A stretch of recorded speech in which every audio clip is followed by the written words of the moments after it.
ಚಿಕ್ಕಬಳ್ಳಾಪುರ ನಗರದ ಹೊರವಲಯದ ಎಸ್ಜೆಸಿಐಟಿ ಕಾಲೇಜಿನ ಬಳಿ ಕಳೆದ ಶನಿವಾರದಂದು ಕೆಎಸ್ಆರ್ಟಿಸಿ ಬಸ್ ಚಾಲಕನ ಆತುರದ ಎಡವಟ್ಟಿಗೆ ವಿದ್ಯಾರ್ಥಿನಿಯ ಭವಿಷ್ಯವೇ ಬಲಿಯಾಗಿರುವ ಘಟನೆ ನಡೆದಿತ್ತು.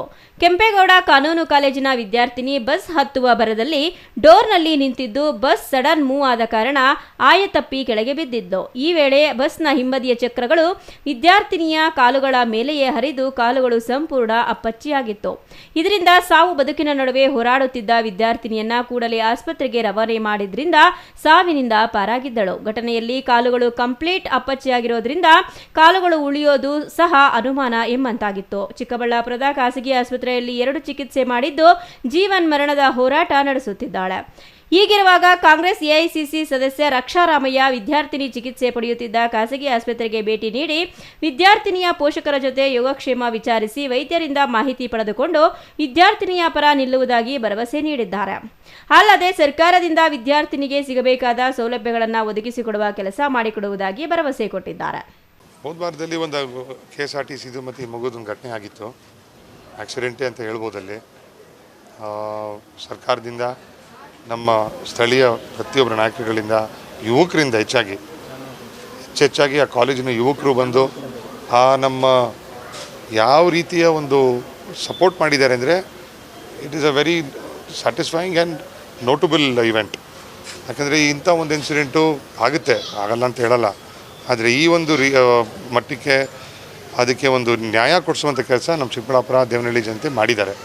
ಇಲ್ಲಿ ನಮ್ಮ ಟ್ರಾನ್ಸ್ಪೋರ್ಟ್ ಮಿನಿಸ್ಟ್ರು ರಾಮಲಿಂಗರೆಡ್ಡಿ ಸಾಹೇಬರು, ನಮ್ಮ ಸ್ಥಳೀಯ ಶಾಸಕರು, ನಮ್ಮ KH ಮುನಿಯಪ್ಪ ಸಾಹೇಬರು ಎಲ್ಲರೂ ಪ್ರತಿಯೊಬ್ಬರು ಕುಟುಂಬದವ್ರ ಜೊತೆ ಮಾತಾಡಿ ಅವ್ರಿಗೊಂದು ಸಪೋರ್ಟ್ ಸಿಸ್ಟಮನ್ನು ಕೊಟ್ಟು ಇಲ್ಲಿ ಹಾಸ್ಪಿಟ್ಲಲ್ಲಿ ಯಾವುದೇ ರೀತಿಯ ಒಂದು ಪೇಮೆಂಟ್ಗಳಾಗ್ದಿರ ಈ ಮಗುಗೆ ನ್ಯಾಯ ಸಿಗಬೇಕು ಅಂತ ಮಾಡಿಸ್ಕೊಟ್ಟಿದ್ದಾರೆ.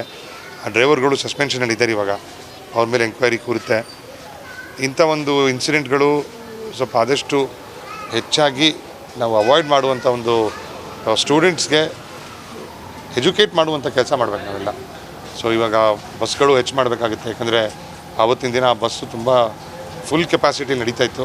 ಅದನ್ನು ಸ್ವಲ್ಪ ಹೆಚ್ಚು ಮಾಡಿ ಇನ್ನೂ ಒಂದು 8ರಿಂದ 10 ಆಗಲಿ, 10ರಿಂದ 15 ಬಸ್ಗಳಾಗಲಿ ಈ ನಮ್ಮ ಚಿಕ್ಕಬಳ್ಳಾಪುರ ದೇವನಹಳ್ಳಿ ರೀಜನ್ಗಳು ಬರಬೇಕು ಅಂತ ನಾವು ಸಾರಿಗೆ ಮಂತ್ರಿಗಳ ಮನವಿ ಮಾಡ್ಕೊಂಡಿದ್ದೀವಿ.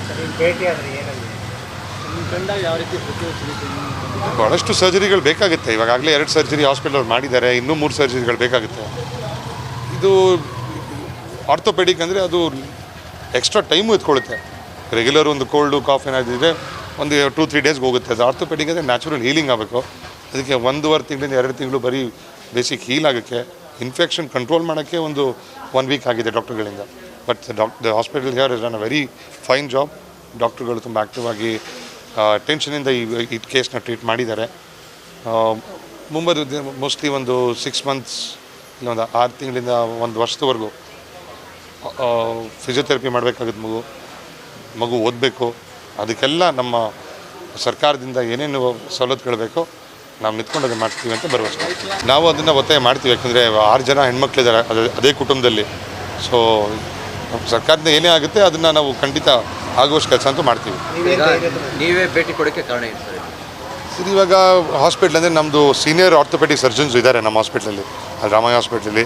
ಸೊ ಅವ್ರದ್ದು ಒಂದು ಇಂಟ್ರಾಕ್ಷನ್ ನಡೀಲಿ. ಇವಾಗ ಕರೆಂಟ್ ಡಾಕ್ಟರ್ಸ್ ಒಂದು ಸಲ ಮಾತಾಡಿ, ಸೆಕೆಂಡ್ ಒಪಿನಿಯನಲ್ಲಿ ಯಾವುದೂ ಒಂದು ಹಾಮ್ ಇರಲ್ಲ. ಯಾಕಂದರೆ ಕೆಲವೊಂದು ಡಾಕ್ಟರ್ದು ಪ್ರಾಸೆಸ್ ಬೇರೆ ಇರುತ್ತೆ, ಅವ್ರ ಸಿಸ್ಟಮ್ಗಳು ಬೇರೆ ಇರುತ್ತೆ. ಜಾಯಿಂಟ್ ಒಂದು ರಿಪೋರ್ಟ್ ಮಾಡಿದಾಗ ಇನ್ನೂ ಒಂದು ಮಗುಗೆ ಹೆಲ್ಪ್ ಆಗಲಿ ಅಂತ ಆ ಒಂದು ಕಾರಣಕ್ಕೆ ಒಂದು ಡಾಕ್ಟರ್ಗಳ ಹತ್ರ ಮಾತಾಡಿದ್ವಿ. ನಮ್ಮ ಹಾಸ್ಪಿಟಲ್ ಏನಾದರೂ ವ್ಯವಸ್ಥೆ ಮಾಡಿಸ್ಬೋದಾ ಅಂತ ಅದೇ ಹೇಳಿದ್ದೀವಿ. ಇವಾಗ ಜಸ್ಟ್ ನಮ್ಮ ಸೀನಿಯರ್ ಡಾಕ್ಟರ್ ಹತ್ರ ಮಾತಾಡಿ ಭಾಳಷ್ಟು ಒಳ್ಳೆ ಕೇರ್ ಕೊಟ್ಟಿದ್ದಾರಾಗಲಿ ಈ ಆಸ್ಪತ್ರೆಯಲ್ಲಿ. ಸೊ ನೆಕ್ಸ್ಟ್ ಮೋಸ್ಟ್ಲಿ 1 ಮಂತ್ ಇರಬೇಕಾಗಿತ್ತು ಇಲ್ಲಿ. ಯಾವಾಗ ನಾವು ಅವ್ರ ತಾಯಿಗೆ ಮತ್ತು ಮಗುಗೆ ಅದೇ ಹೇಳಿದ್ದೀವಿ, ಯಾವಾಗ ಕಂಫರ್ಟ್ ಆಗುತ್ತೆ ಅವ್ರ ಮನೆಗೆ ಹೋಗ್ಬೋದು. ಮನೇಲಿ ಸ್ವಲ್ಪ ದಿನ ಇದ್ದು ಬೇಕಾರೆ ಅದ್ರ ನಂತರ ಏನೇ ರೀತಿಯ ಟ್ರೀಟ್ಮೆಂಟ್ಗಳು ಬೇಕಿದ್ರೂ ನಮ್ಮ ಹಾಸ್ಪಿಟ್ಲು ಇದೆ. ಮತ್ತು ಹೆಜ್ಜೆ ಅಂತ ಇನ್ನೊಂದು ಆರ್ಥೋಪೆಡಿಕ್ ಹಾಸ್ಪಿಟ್ಲು ಇದೆ. ಯಾವುದೇ ಹಾಸ್ಪಿಟಲಲ್ಲಿ ನಮ್ಮ ಕಡೆಯಿಂದ ಆ ಮಗುಗೆ ಏನೇ ರೀತಿಯ ಒಂದು ಅನುಕೂಲ ಆಗುವಂತೆ ನಾವು ಖಂಡಿತ ನೋಡ್ಕೊತೀವಿ. ತೋಡನಹಳ್ಳಿ ರಮೇಶ್, CTV ನ್ಯೂಸ್, ಚಿಕ್ಕಬಳ್ಳಾಪುರ.